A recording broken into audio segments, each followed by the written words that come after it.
quand on voit un continent avec des ressources minières, des ressources humaines, et j'en passe, on ne pouvait pas rester à ce stade. Nous, on a tout. Mais ça va où? En fait, c'est ça le problème, ça va où? Cliquez et faire partager. Just Cyril, it's good, very good. Bonjour la France d'en face, on se retrouve pour une nouvelle vidéo spéciale, une interview avec un artiste international, excusez du peu, il s'appelle Gowou. Si tu as cliqué sur le lien, c'est que tu sais à qui on va parler aujourd'hui. Et normalement, ça devrait être une interview ultra intéressante. En tout cas, moi, je suis ravi de la faire. J'espère que tu seras ravi de l'entendre et de l'écouter et même de la voir. Allez, suis-moi.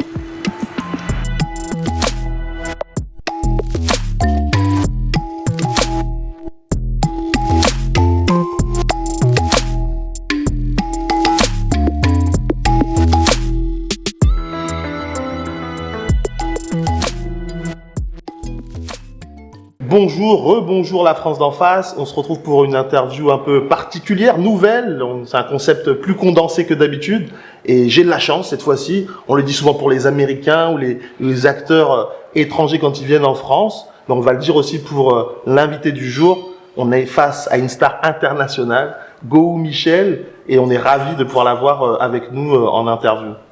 Bonjour Gowou Michel, ça va? Ouais, ça va. Bien. À l'image de l'Afrique.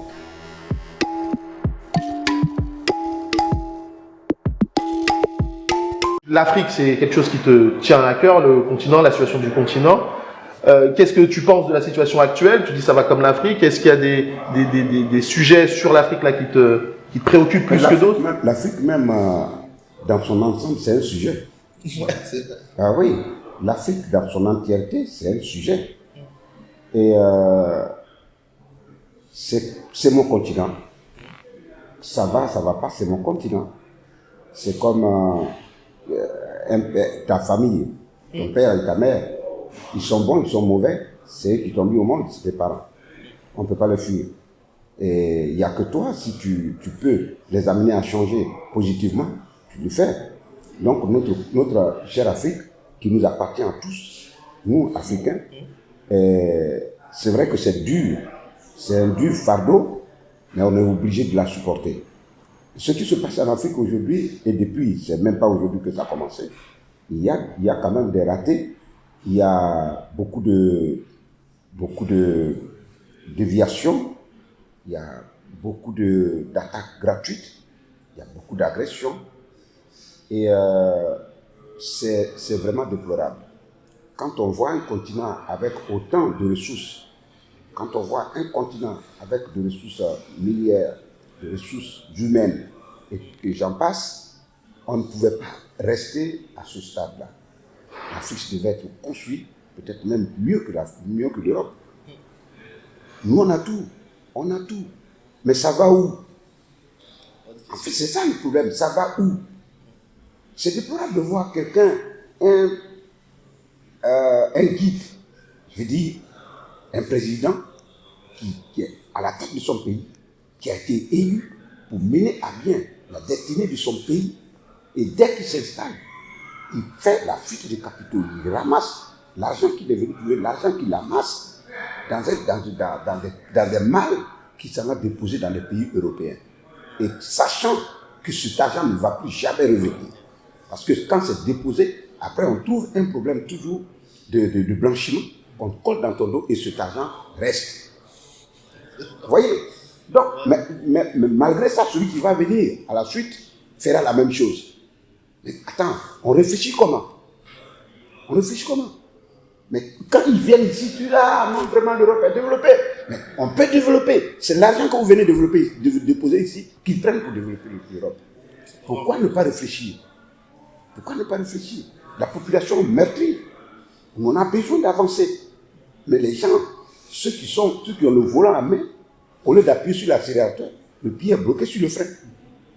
Et c'est ça qui est déplorable en fait. C'est vrai. Voilà. Et tu vois, est-ce que tu vois une source d'espoir malgré tout cette Il y a une situation? source d'espoir parce que avec les réseaux sociaux que nous avons, avec les nouvelles technologies, avec nos enfants, les enfants qui viennent étudier dans les pays européens, américains, vivement qu'ils nous reviennent se mettre à la disposition de leur continent. s'ils reviennent avec ce sursaut d'orgueil, vous allez voir que ceux-là qui prendront en main la destinée de l'Afrique, et tout va changer.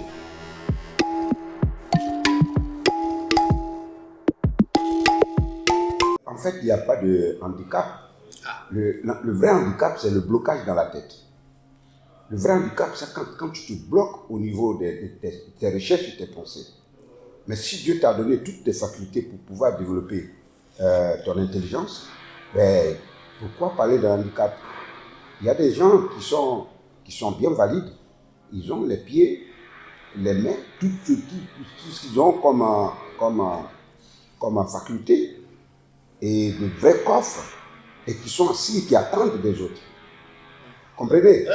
Dieu nous a dotés de beaucoup de choses.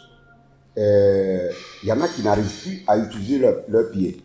Mais s'ils ont leur voix pour pouvoir se positionner dans la vie, ils le font. Il y en a qui n'ont pas Dieu, qui ne voient pas du tout. Mais ils ont leurs pieds, leurs mains et leur voix pour pouvoir s'en sortir. D'autres n'ont plus de voix, mais ils se servent des mains du cerveau pour pouvoir fabriquer des trucs. Donc, à tout moment et à tout niveau, on peut vraiment se positionner dans la vie. Donc, moi, je ne pense pas qu'il y a un handicap. Le vrai handicap, c'est dans la tête.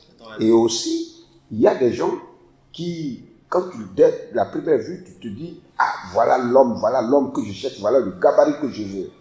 Mais à l'intérieur, c'est quelqu'un qui est sadique, c'est quelqu'un qui est invivable. Mais le vrai handicap aussi, c'est cela.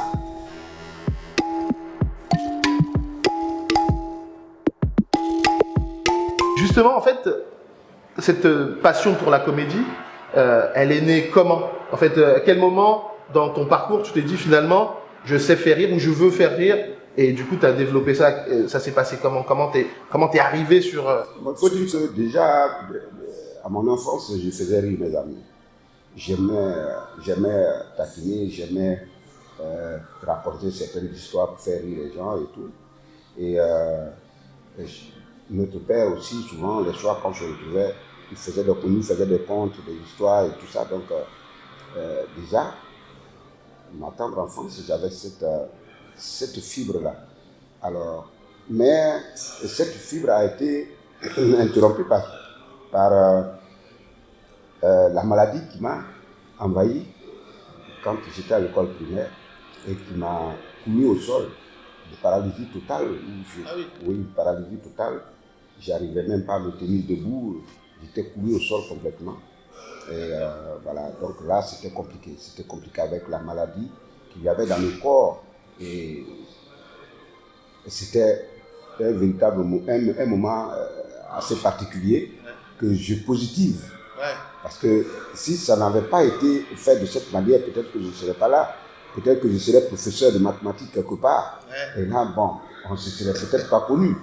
Mais voilà, donc à l'école primaire, devant cette timidité et cet écart avec mes amis, mon instituteur m'a demandé de participer à la sortie de l'école en fin d'année, où on montait une pièce de théâtre pour la rendre à la fin d'année.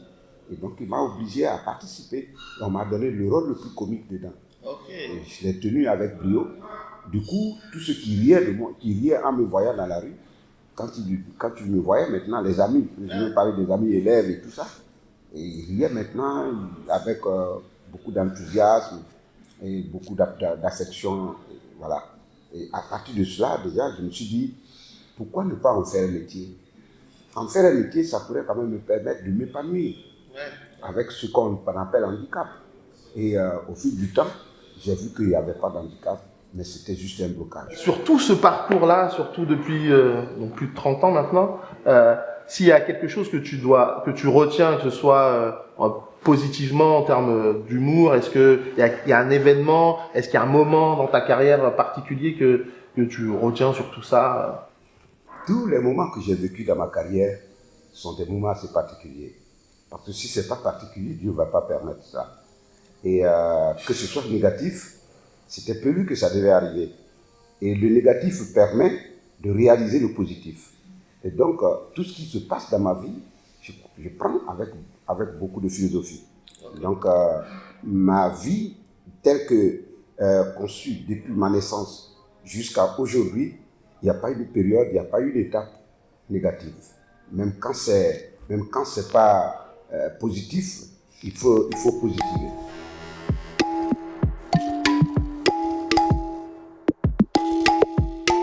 Parce que là, tu es venu à Paris aujourd'hui pour fêter les 30 ans de carrière. Donc c'est la fête à Gao. Pourquoi tu as voulu venir fêter aussi ça ici en France? Pourquoi Paris? Juste parce que c'est une sorte de reconnaissance envers tous ceux qui m'ont soutenu, tous ceux qui m'ont porté au temps des guignols d'Abidjan, parce que les guignols d'Abidjan ont été vendus d'abord en Europe.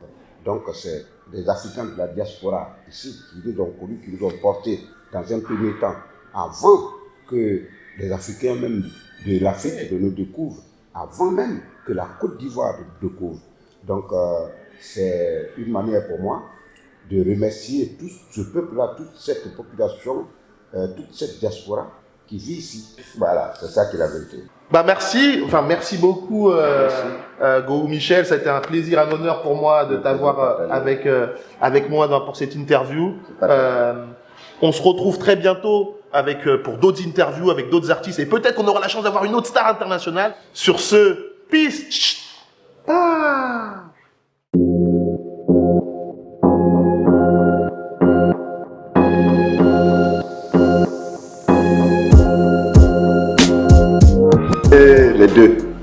Les deux ne vont pas me mettre en problème. Alpha Blondy, c'est le vieux des vieux, c'est le vieux père des vieux pères, c'est l'inspiration divine, c'est l'inspiration africaine. Alpha Blondy, c'est le visionnaire. Alpha Blondy, c'est quelqu'un qui dit tout haut ce que les autres pensent bas. C'est quelqu'un qui n'a pas sa langue dans la poche. Et franchement, je l'adore. Je ne me fatigue jamais d'écouter les morceaux d'Alpha Blondy parce que c'est une école. C'est une école. Alors les Magic System, je les aime parce que Alsalfo, c'est mon bon petit, c'est mon petit frère. Et j'aime bien ce qu'il fait parce que c'est quelqu'un c'est un battant. C'est quelqu'un qui a cru en lui, qui s'est vraiment donné les armes pour avancer dans la vie, se positionner. Et celui-là, franchement, il faut le saluer. Mais oui. J'aime bien Arafat. Je l'adorais, c'était mon bon petit. Mais ça dépend du genre musical. Son genre musical, ce n'est pas de mon époque, c'est pas de mon âge. Alors que Mewe, avec son Zoblazo, ça touche toutes les couches. Garba Tcheke. Parce qu'à Loko, là, bon, à un certain âge, il faut éviter tout ce qui est à base d'huile pour maintenir la santé. Alors que le Garba, c'est le béton. C'est le béton, nous on a grandi dans ça, dans le Garba. Donc tu peux assaisonner comme tu veux et puis bon, ça passe quoi. Quand tu manges ça le matin, tu en as pour toute la journée.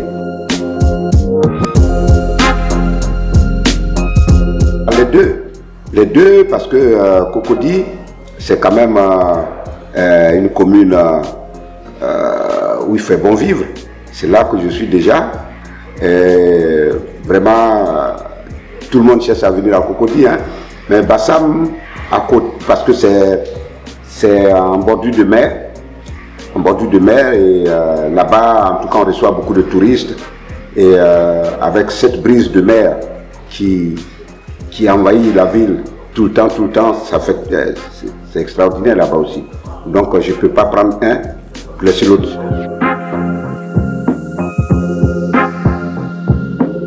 Charlotte, les deux là c'est des malhonnêtes. Digbe c'est un malhonnête, Maman c'est un malhonnête. Non, moi je ne fais rien avec les malhonnêtes.